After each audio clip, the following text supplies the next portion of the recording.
नाजरीन, हम इकबाल के तसव्वुर खुदी पर बात कर रहे हैं कि इकबाल की खुदी किन बुनियादों पर इस्तवार होती है और किन मराहिल से गुज़रते हुए अपने तकमीली मुकाम तक पहुंचती है। ये इस सीरीज़ का दूसरा हिस्सा है। अगर आपने पहला हिस्सा नहीं देखा तो उसका लिंक डिस्क्रिप्शन में दिया जाएगा, आप उसे वहां से देख सकते हैं। तो चलिए खुदी का दूसरा हिस्सा शुरू करते हैं, हमारे साथ रहिए। मेरा नाम है आतिफ अयूब और आप देख रहे हैं शोर फरदा।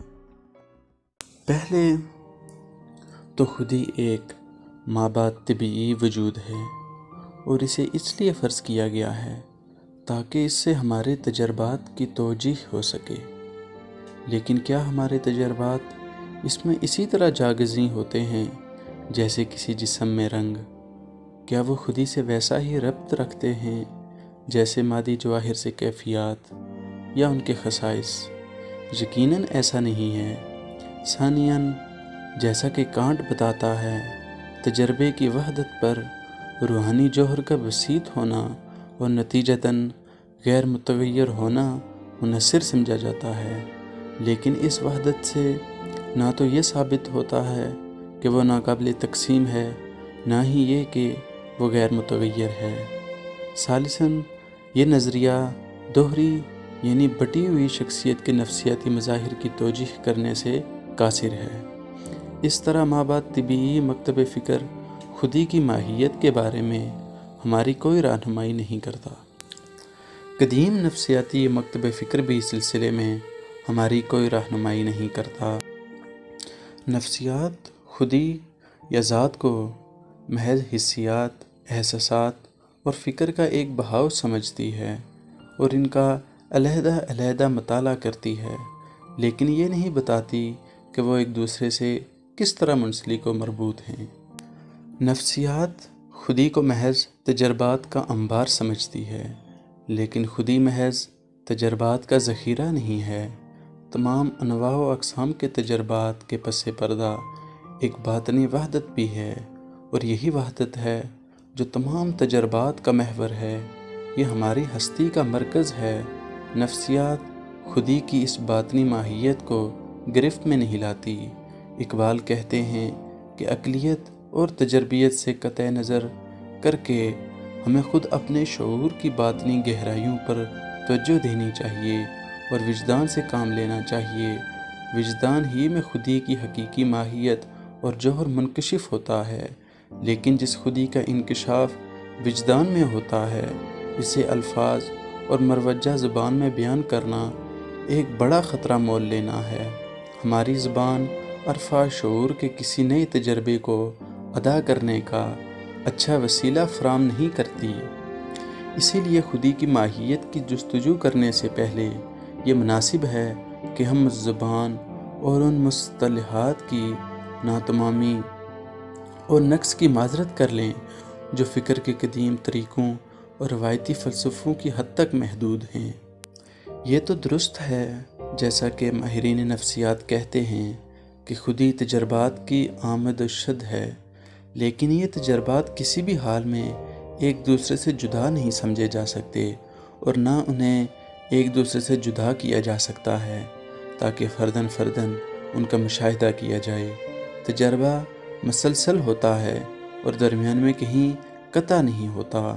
खुदी हिस्सियात, एहसासात और तासरात वगैरह का पहम गैर मुंतका बहाव है। हमारे अंदर एक तगय्यर बिला तवातर है। ये हरकत महज है, नीज़ एहसासात की गूनागूनी के पीछे एक वहदत है जो मुतनुह तजर्बात को मोतियों की तरह एक लड़ी में परो देती है।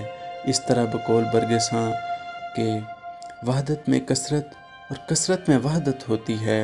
बहरहाल वहदत से यहाँ यही मुराद है कि एक ही ईगो तमाम मुख्तलिफ तजर्बात को महसूस करता है जिसे वो मेरे तजर्बात के तौर पर अदा करता है। ये ईगो ही है जो तासरात और तजर्बात के बहाव को महसूस करता है। ईगो अपनी फ़ैलियत में अपनी कदर व कीमत का अंदाज़ा करता है। वो बुनियादी तौर पर कदर आशना है, लेकिन कदर व कीमत का अंदाज़ा लगाना इसी वक्त मुमकिन है जब इसकी फ़ैलियत बामकसद हो।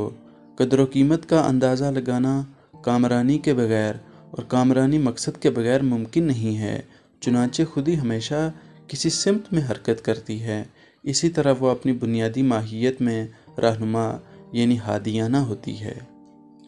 اسی بنا پر خودی کی حیات اساسی طور پر اس کے ارادی رویوں میں مضمر ہے، بلکہ فی الواقع اس کی ہستی، عمل، آرزو اور تمنا پر منحصر ہے۔ جو آدمی ان سے آ رہی ہے وہ حیات سے آ رہی ہے۔ حیات ہمارے لیے تمناؤں، آرزوؤں، خواہشوں اور بیتابیوں کے مترادف ہے۔ ہم جتنا زیادہ ان کا ذائقہ چکھتے ہیں اتنا ہی مدارج حیات میں اوپر چڑھتے چلے جاتے ہیں۔ ہماری ساری ہستی کا دار و مدار خواہشات اور اعمال پر ہے۔